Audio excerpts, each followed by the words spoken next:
Unidad Laguna. Su ponencia, biofertilizantes, una forma de salvar el mundo, entre paréntesis, al menos el suelo. Una breve semblanza del doctor Medrano Santillana, biólogo de formación y doctorado en biología experimental. Sus estudios los ha desarrollado en México y Francia principalmente. Actualmente profesor investigador de tiempo completo en la carrera de Ingeniería en Procesos Ambientales de la Universidad Antonio Narro. Es responsable de proyectos relacionados con procesos ambientales en el estudio de la biodiversidad microbiana en sitios contaminados, así como también en el estudio de bioprocesos para la producción de energía limpia, bioetanol, biodiesel, entre otros. Es un apasionado de la microbiología y en especial de los extremófilos. Bueno, pues adelante, doctor Miguel Medrano Santillana, el espacio es suyo, cuenta con 30 minutos. Hola, hola a todos, muy buenos días, ¿me escuchan bien? Lo escuchamos perfectamente, nada más que dejó de compartir su ponencia, doctor. Aquí va, aquí va.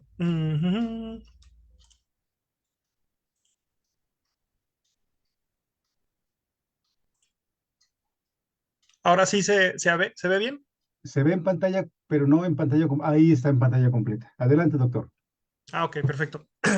Muy buenos días a todos. Muchas gracias. Antes que nada, pues agradecer al doctor Agustín, a la gente del Cibiogem, del CONACYT, de la UAT, pues por la invitación y la confianza, ¿no? Antes de comenzar, pues me gustaría decirles que esta es una presentación interactiva, no tiene nada especial, está hecha en PowerPoint, pero por ahí hemos incursionado un poquito en redes sociales para cuestiones de difusión y divulgación, ¿no? Entonces, les recomiendo por ahí que se echen una vuelta a mi canal. Ahí aparecemos en YouTube como Dr. Miguel Medrano Santillana, donde pueden ver pues algunas de las clases que hacemos y parte de los videos que se refieren a los proyectos de investigación que tenemos aquí en la Narro, ¿no? Entonces, como les comentaba, pues es una exposición interactiva porque a lo largo de esta charla, que espero no pasarme los 30 minutos, porque sí es un poquito extensa, ustedes pueden ir a mi canal y ver en detalle algunas precisiones de lo que voy a decir, ¿no? Entonces, mi charla se intitula Biofertilizantes, una forma de salvar el mundo, bueno, al menos el suelo. Pero luego la tuve que cambiar porque después de estar estudiando este tema, pues me di cuenta que los biofertilizantes no solamente van a salvar el suelo, sino también el agua y hasta el aire, es decir, todas las matrices ambientales que tenemos en este planeta, ¿no? Entonces, lo primero que tenemos que hacer para poder definir un biofertilizante es saber, pues, qué es un fertilizante, ¿no? Yo sé que aquí muchos dominan este tema, pero bueno, entiendo que en el público hay gente que no tiene una formación meramente agronómica, ¿no? Entonces, un fertilizante o abono es todo material orgánico o inorgánico que le va a dar al suelo ciertos elementos nutricionales para que las plantas los puedan aprovechar y tengan la capacidad de mejorar su crecimiento en determinado momento, ¿no? Ya sea porque no existen estos elementos en el suelo o porque se han agotado, ¿no? Entonces, ¿para qué usamos los fertilizantes? Suena muy lógico, pero realmente su función principal es aumentar los rendimientos, aportando los nutrimentos al suelo para que estos se mantengan durante cierto tiempo o incrementen la fertilidad del suelo, ¿no? Sabemos que existen muchos tipos de fertilizantes, seguramente los han visto en un costalito, en un saquito. De los que están poniendo de moda, pues son los orgánicos, los que están derivados de los organismos vivos, los inorgánicos, que son todos aquellos que son sintetizados químicamente o extraídos mediante la minería. Y finalmente los biofertilizantes, que son aquellos que son extraídos de bacterias y hongos, o que son bacterias y hongos, y se asocian de manera simbiótica con los cultivos, ¿no? Y aquí quiero hacer hincapié en algo. Nótese que no estamos hablando de microalgas y esto va a ser importante después, ¿no? Nosotros ya conocemos que hay dos tipos de fertilizantes, los simples, los que normalmente tienen un elemento fertilizante, son los nitrogenados, los fosforados, los potásicos, tienen diferentes concentraciones, se pueden encontrar en el mercado dependiendo del cultivo o al tipo de suelo que se lo puedas aplicar, pero los más modernos son los compuestos, los que tienen dos o tres nutrientes básicos, ¿no? De estos dos o tres nutrientes básicos, los conocidos como el NPK, pues básicamente son producidos a través de la industria de los fertilizantes, ¿no? Y los más novedosos, pues se mezclan ya con otras cosas y forman unos micropellets, los cuales de alguna manera tienden vamos a decirle, a mezclarse mejor con el suelo, ¿no? Entonces, ¿por qué usar fertilizantes, no? Bueno, mucha gente no sabe que en todo el mundo, pues son contados los casos en que los suelos contienen los principios nutritivos suficientes para que continuamente y durante un tiempo prolongado podamos tener una producción importante de nuestro cultivo, de lo que nosotros cosechamos, ¿no? Entonces, ¿por qué los tenemos que usar? Pues porque necesitamos enriquecer el suelo debido al desgaste que ocasiona la agricultura, ¿no? Desafortunadamente no siempre se usan cuando se deben, ¿no? Ya casi, bueno, sí pasa esto, pero pues la tendencia es a que no sucede. Fallaba algo en el cultivo y luego echarle los químicos, ¿no? Pero a veces se nos olvida que las plantas pues necesitan otras cosas, ¿no? Como factores energéticos, la luz, la temperatura, ciertos factores químicos, ¿no? Entonces hay otros tipos de abonados, por decirlo de alguna manera, que se utilizan en la agricultura y que no están directamente relacionados con la producción de biofertilizantes, ¿no? Como la misma luz, como la misma temperatura, ¿no? Es una de las razones por las cuales se cultiva también en invernadero, ¿no? Ahora, ¿por qué es peligroso estar utilizando estos fertilizantes, ¿no? Los químicos, los tradicionales, ¿no? Vamos a ver qué consecuencias hay tanto en el ramo económico como en el ecológico, ¿no? Lo primero que tenemos que tener pues bastante en cuenta es que el nitrógeno, el fósforo y el potasio se extraen a través de la minería, ¿no? Principalmente el fosfato y el potasio, ¿no? Entonces, ¿esto qué ocasiona? Pues de entrada, pues una ruptura de los ecosistemas donde se encuentran estas minas, ¿no? Entonces, esta producción de fósforo y potasio, pues evidentemente trae un daño medioambiental, ¿no? Entonces, el otro del cual no hemos hablado y es el que es un poquito más contaminante, pues es la extracción del nitrógeno, ¿no? Ya que se puede extraer de minerales sulfurados o de las plantas de refinación de gas natural, ¿no? Lo cual está directamente relacionado con la producción de petróleo, ¿no? La mayoría de las plantas de producción de ácido nítrico, vamos a decirlo de alguna manera, tienen niveles de bioseguridad grado 2, que quiere decir esto que es casi como si manejaran patógenos ya importantes, ¿no? Entonces, estos compuestos químicos, una vez que han sido extraídos y purificados, desafortunadamente no, y lo digo desafortunadamente desde el punto de vista económico, no solamente se utilizan para eh, ¿cómo decirlo? No solamente se utilizan para la industria agrícola, ¿no? Muchos de estos, como los derivados de los ácidos fosfóricos, tienen una alta demanda en la industria de la producción de electrónicos. Se utiliza como un recubrimiento para prevenir la oxidación de ciertos componentes muy finos, ¿no? Entonces, ¿qué sucede si de todos estos compuestos que nosotros vemos aquí abajo, el sulfato de potasio, los ácidos fosfóricos, etc., etc., etc., ¿qué sucede si otra industria lo requiere? Bueno, pues la lógica es muy simple, ¿no? Si hay más demanda de un lado, pues se va a descobijar la industria agrícola, ¿no? Lo cual puede causar desabasto y aumentar los precios, ¿no? Ahora también, me regreso un momentito, ¿no? Recuerden que aquí habíamos hablado que, pues, el gas natural va directamente relacionado con la explotación del petróleo. Aquí tenemos un análisis del grupo de consultoría en negocios agrícolas, el GCMA, y pues básicamente estos cuates ven cómo fluctúan los precios de ciertos agroquímicos, ¿no? Y uno de los que fluctúan más, pues son los compuestos derivados del nitrógeno. ¿Por qué? Pues porque estos a veces va su fluctuación en función de las cuestiones económicas relacionadas con la explotación del petróleo, ¿no? Entonces, nosotros vemos que los precios desde el 19 hasta el 2021 pues eran más o menos estables, ¿no? Y luego se dispararon terriblemente, ¿no? Esto porque es importante analizarlo. Aquí vemos que el precio del amoníaco, que es principal sustituto de la urea, pues se ha incrementado en los últimos años el 100% de su costo, ¿no? Entonces, pues obviamente esto le pega al productor y evidentemente a nosotros como consumidores, ¿no?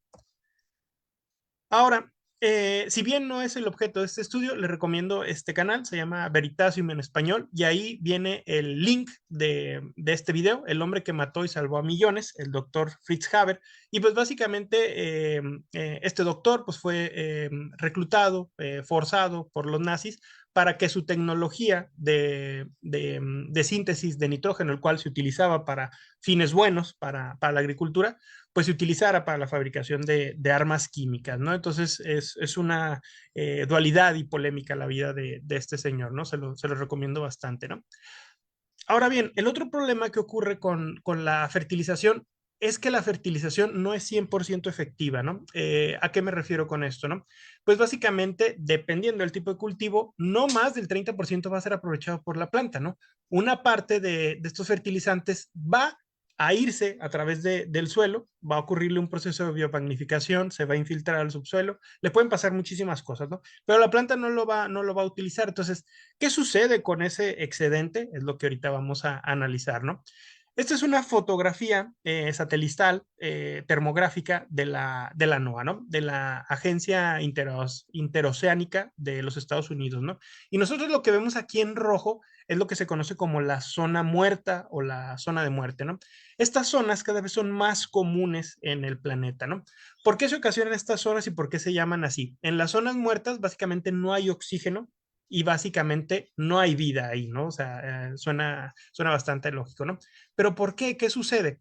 Pues básicamente hay lugares en el mundo donde la desembocadura de los ríos que atraviesan grandes distritos agrícolas arrastra por lixiviación, arrastra todos los fertilizantes químicos y pues estos fertilizantes químicos que estaban destinados para el crecimiento de las plantas, pues terminan en los océanos, ¿no? Y ahí lo aprovechan otros microorganismos que son nocivos, principalmente las microalgas y algunas bacterias. ¿Y qué hacen? Bueno, estas algas crecen muchísimo, forman una especie como de costra arriba, lo cual no deja que la luz pase más abajo, las algas de abajo se mueren, cuando se mueren llegan otras bacterias que se las comen y eso produce una serie de toxinas que termina matando a toda la biota que hay en ese lugar, ¿no? Desafortunadamente, como ya lo comenté, estas zonas de muerte cada vez son más comunes en otros lugares del planeta y cada vez son más grandes, ¿no?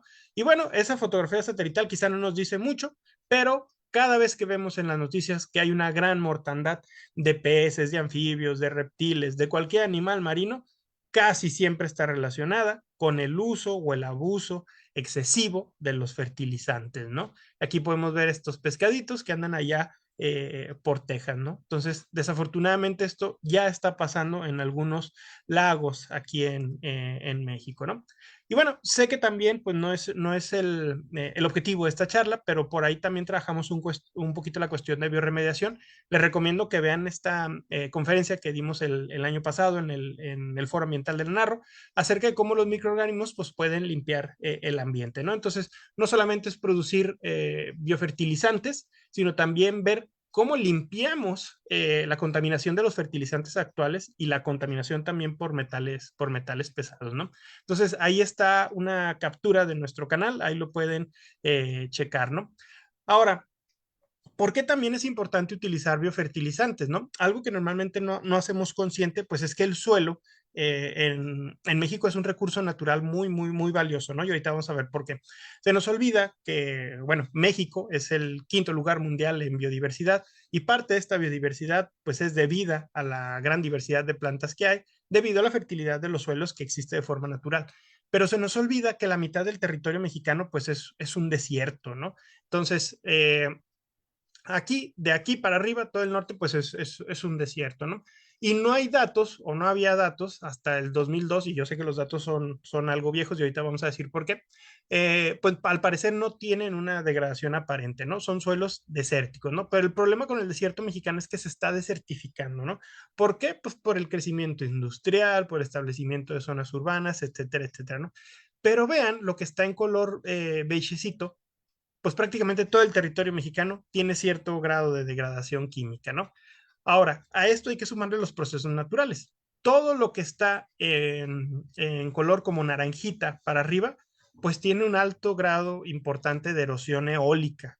Entonces, pues ese es otro problema. O sea, si le sumamos la degradación química con los procesos de degradación naturales, pues está fea la situación. Ahora, si lo sumamos todo, pues nos da prácticamente más del 50, de casi el 50% de que el territorio, pues tiene el 50% del territorio mexicano tiene algún problema con degradación y pérdida de suelos, ¿no?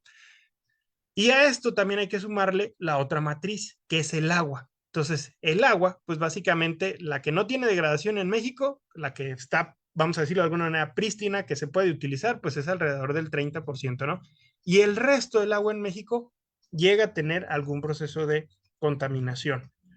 ¿Qué puede ser estos procesos? Pues básicamente la industria, pero también el uso y el abuso de los fertilizantes, ¿no? Ahora, estos datos, como ya les dije, pues son del 2002. No encontré más recientes. Los más recientes que se encuentran, básicamente, no es que sean muestreos, sino que son extrapolaciones de sistemas de información geográficos. Y me llamó mucho la atención que traté yo de encontrar esta imagen en buena resolución y nadie la tiene. Seguramente sí se ve bien, está la capa en vector y en raster en el INEGI, pero pues son muchísimos megapíxeles como para que se observe bien, ¿no? Pues básicamente lo que nos dice esta imagen, todo lo que está de amarillito para arriba, pues quiere decir que está degradado de alguna manera, ¿no? Y los datos más recientes, pues manejan en extrapolación un aumento entre el 5 y el 10% de la degradación, pues de los suelos y del agua, ¿no? Entonces, pues por eso es importante pues ir pensando en el cuidado de estas matrices ambientales, ¿no? Y de lo que sí de plano no hay, o sea, hay datos estatales, pero no hay un mapa en su conjunto, una tabla que yo les pueda mostrar, pues es de la contaminación del aire, ¿no? Sabemos que la zona metropolitana del Valle de México tiene serios problemas de contaminación del aire, principalmente por fuentes fijas y móviles, pero pues básicamente no tenemos este dato en global en su conjunto para el país, ¿no? Y tampoco hay datos pues, de los xenobióticos, que son pues, todos aquellos compuestos, muchos de ellos de la industria agrícola, que no existen de forma, vamos a decirlo, natural en la naturaleza, valga la redundancia, ¿no? Entonces, como estos compuestos son sintéticos, son químicos, pues básicamente los microorganismos y los procesos de detoxificación de la naturaleza no han aprendido pues, a degradarlos, ¿no? Ahora sí, ya que hablamos de toda la bronca que es los fertilizantes, pues vamos a hablar de la alternativa natural, ¿no? ¿Qué son los biofertilizantes, no? Bueno, pues básicamente son productos que tienen un alto número de microorganismos, llámese bacterias, ahora sí, microalgas, hongos formadores de micorrizas, etcétera, etcétera, que proceden de algún cultivo, han sido seleccionadas y se ha visto, al menos a nivel de laboratorio, que cuando se aplican al suelo contribuyen a mejorar la riqueza o biodisponibilidad de nutrientes del suelo, ¿no? Ya sea que fijen biológicamente el nitrógeno, que solubilicen el fosfato o que hagan otro proceso biológico que ayude a la plantita pues a crecer, ¿no? Y pues básicamente el ímpetu, la intención de estos biofertilizantes pues es que aumenten los rendimientos de los cultivos al mismo tiempo que se mantiene o incrementa la fertilidad del suelo, pero sin perjudicar al medio ambiente, ¿no? Existen muchos tipos de biofertilizantes, las bacterias fijadoras de nitrógeno, las micorrizas, algunas bacterias del tipo Azospirillum, que son promotoras del crecimiento vegetal, y desde luego algunas de las más populares, que son las solubilizadoras de fosfato, ¿no? Cuando hablamos de todos estos biofertilizantes, pues básicamente lo que hacen estos cuatro grandes grupos es, de alguna manera, los nutrientes que están en el suelo, coadyuvarlos a que entren a la raíz de la planta, ¿no? Y los biofertilizantes, pues básicamente tienen varias premisas, ¿no? Normalmente no se utiliza un solo aislado, son mezclas, son consorcios, se pueden utilizar en varios tipos de suelos y en múltiples cultivos. Su producción no genera contaminación de aguas, esto es muy, muy importante. Tampoco, pues obviamente no vienen de una mina, tampoco hay una disrupción del suelo, del ecosistema circundante a una mina, y no consumen tanta energía, ¿no? Sus presentaciones van líquidas, van sólidas y otra cosa muy importante, porque también esto es importante para decírselo al productor, son compatibles normalmente con los fertilizantes convencionales, ¿no?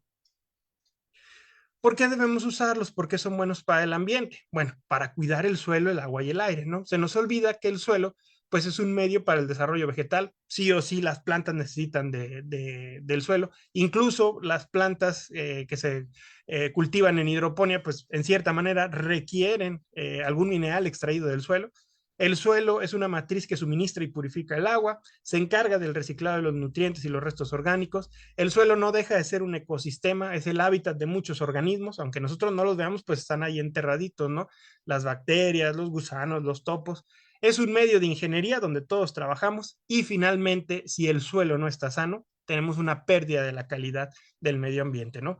Los lugares donde la cobertura vegetal se ha perdido o es degradada o devastada, tienen menor calidad del aire, ¿no? Y eso nos pega directamente a nosotros, pues que somos animalitos que respiramos aire, ¿no? Ahora bien, ¿cómo es que se fabrican aquí hay un error. ¿Cómo es que se fabrican los biofertilizantes, no? Eso lo voy a explicar más adelante. Pero lo que primero les quiero decir es que, pues, funcionarán. Bueno, aquí lo que tenemos es, básicamente, cómo es que se ha mezclado la fertilización tradicional nitrogenada con azospirillum, ¿no? Y hay que echarle un ojito a la barrita número 3. La barrita número 3 tiene azospirillum y el 50% de fertilización nitrogenada. Y vemos que tiene pues un gran rendimiento, ¿no? En toneladas por hectárea. Esto se ha utilizado para forraje, ¿no? Entonces, a lo mejor no es la solución al 100%, pero a ti productor te baja la contaminación y te baja los costos también de comprar pues el nitrógeno como tal, ¿no? También se ha utilizado pues en cacao. Entonces, aquí básicamente lo que tenemos es la aplicación, pero ahora no de bacterias promotoras del crecimiento vegetal, sino de hongos, de micorrizas, ¿no?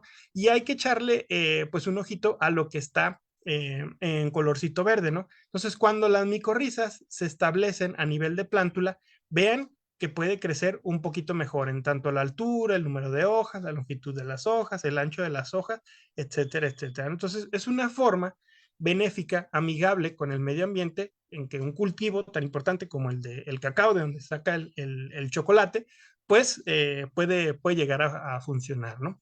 Ahora, ¿qué es lo que estamos haciendo? Que es básicamente como se fabrican todos los biofertilizantes del mundo, ¿no? Pues básicamente se colecta una muestra en el ambiente, se hace la identificación morfológica, pues para saber qué estamos trabajando, y nosotros que trabajamos con microalgas, pues las cultivamos en fotobioreactores, es decir, cultivamos la alguita en un sustrato y que le esté dando una fuente de luz natural o artificial, producimos biomasa, la concentramos y la evaluamos en campo o a nivel piloto, ¿no? Y como les decía, pues esta es una presentación interactiva. Ahí les recomiendo que por ahí vean nuestros videos de cómo hemos colectado las muestras de microalgas. Aquí está su servidor y una de mis estudiantes, Paula Alejandra Gómez Palomo. Ahí andamos en la Fuente del Pensador, acá en Torreón, Coahuila, donde es un lugar idóneo para que se puedan aislar estas microalgas, ¿no? Y bueno, la explicación completa de todo esto también la da aquí mi estudiante en un congreso el año pasado, ¿no? Entonces, ¿qué es lo que hemos nosotros visto, ¿no? Que cuando nosotros ponemos el biofertilizante, ¿cómo se llama? Ay, se me fue el nombre. Los cotiledones surgen más rápido, ¿no? Esto al menos en cultivos de alfalfa, rábano y melón, ¿no? ¿En qué consisten nuestros tratamientos? Normalmente tenemos un 10% de inóculo y se utilizan aguas residuales tratadas al menos al grado que se puedan utilizar para riego, ¿no? Y algo que también es muy importante y lo cual se debe comentar con los productores y con la gente que desarrolla esto, pues es no solamente la cuestión de vamos a cuidar el medio ambiente y a salvar las plantas y a los animalitos, sino también la cuestión económica, ¿no? El fertilizante que nosotros producimos, el biofertilizante, pues llega a costar muchísimo menos de los que están en el mercado, ¿no? Como lo dije en los experimentos anteriores, me voy a regresar tantito, ¿no? Eh, no estoy diciendo que funcionan al 100%, pero si se mezclan y desde luego que son compatibles con otro tipo de fertilización, pues pueden ayudar a minorar costos y a disminuir la contaminación con los fertilizantes tradicionales, ¿no? Ahora, ¿hacia dónde parecen ir las cosas? Bueno, esto se está poniendo muy de moda, ¿no? El mercado aumenta entre el 16 y el 20% en cuanto a la producción de biofertilizantes y quienes los están demandando en mayor cantidad, pues son los europeos, ¿no? Los europeos pues buscan disminuir antes del 2030, que es parte de los alcances de los objetivos de la Carta de la Tierra 2030, al menos al 50% bajar la producción de fertilizantes y otros agroquímicos, ¿no? ¿Por qué? Pues porque ellos ya se han dado cuenta que esto pues le pega al ambiente y contamina el agua, ¿no? Entonces hacia allá van las cosas, ¿no? Ahora, ¿qué es lo que hacia dónde va la tendencia en biofertilizantes? Pues es no solamente poner el biofertilizante, sino mezclarlo con fosfato o algún otro elemento de fertilización tradicional, ¿no? Esa es una de las tendencias, ¿no? La otra tendencia, pues, son los análisis metagenómicos, ¿no? Y esto, pues, se hace en todo el mundo, pero también se hace aquí en México, ¿no? Me llamó mucho la atención esta línea de investigación de la UNAM, de la Facultad de Ciencias de la UNAM, donde ellos hacen metagenómica para poder diseñar biofertilizantes, pero también bioremediar jales mineros. O sea, que hagan, al parecer, simultáneamente estas dos cosas, ¿no? ¿Y cómo es que se hace esto, no? Porque, bueno, yo he trabajado un poquito con metagenómica, pero para otros enfoques, ¿no? Normalmente lo que se hacía, lo que hacemos casi todos tradicionalmente es, pues, aislar algo y probarlo, ¿no? Contra alguna plantita, ¿no? O aislar varias cosas y probar ese consorcio contra algo, ¿no? Pero ahora lo que se busca, y pues esto pues, requiere más dinero, pues es básicamente no aislar, porque hay que recordar que solamente el 5 o 10% de los microorganismos que existen se pueden aislar, sino extraer el DNA directamente del suelo. Se extrae el DNA, se hace PCR, técnicas de secuenciación, y ahora sí vemos la estructura de la comunidad. ¿Cuáles son las comunidades predominantes en este ejemplo? Pues protobacterias, ¿no? Acidobacterias. Entonces, ¿esto qué me dice a mí como investigador? Pues hay bacterias, muchas bacterias que yo no puedo rescatar, pero que tienen algún beneficio para esta planta. Entonces, ahora sí, nos regresamos para acá y tratar de aislar y analizar, ya sea mediante microbiología tradicional o metabolómica, qué hacen estos microorganismos para ahora sí tratar de reproducir esas condiciones que sean de forma natural, aumentarlas y mejorar el rendimiento en los suelos, ¿no? Y 5 finalmente, pues minutos, aquí, doctor. sí, muchas gracias, ya voy a terminar. Y finalmente, pues esta es la bibliografía, por si a alguien le interesa saber un poquito más. Y bueno, la semana pasada nos aprobaron la publicación de parte de los trabajos de mi estudiante, de Paula, entonces por eso ya no alcancé a ponerlo yo por aquí, ¿no? Y pues si les interesa saber un poquito más de estos temas y otros, no solamente tenemos el canal de YouTube, sino el grupo de Facebook, donde están pues lo de las clases y lo de la investigación que hacemos aquí en la Narro Unidad Laguna, ¿no? Entonces, de mi parte, sería todo. No sé si alguien del público, de los compañeros, tenga alguna duda o pregunta. Trataremos de resolverla lo mejor posible. Muchas Gracias, gracias. gracias, doctor Miguel Medrano, muy ajustado al tiempo. Y bueno, pues precisamente esas preguntas se las harán llegar a través de su correo electrónico para que usted, a través de esa misma vía, pueda responderlas. Muchísimas gracias, doctor. Claro que sí, no. Muchísimas gracias a ustedes y de nuevo les agradezco por la invitación y por confiar en nuestro trabajo. Muy amable, muy amable. Continuamos, bueno, pues con nuestro siguiente ponente. Es el doctor Juan Carlos Caballero Salinas, del Centro Académico Regional